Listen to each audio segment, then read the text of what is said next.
Uy, baguhang content creator ka ding ba gaya ko? Alam mo ba na may dalawang support inbox sa Facebook mo kung saan makikita mo ang mga nagiging violations mo?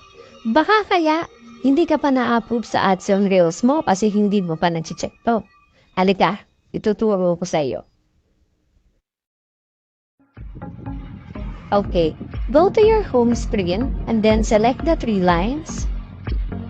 Scroll down, click Help and Support, and then click the Support inbox. And then your alerts. So as you can see, wala po tayong violations na natanggap. All clear na po siya. So yun po yung sinasabi ko na unang support inbox. And then let's proceed to the second one. Click Creator Support, and then Content and Audience Tools, Reels, and then click the three lines,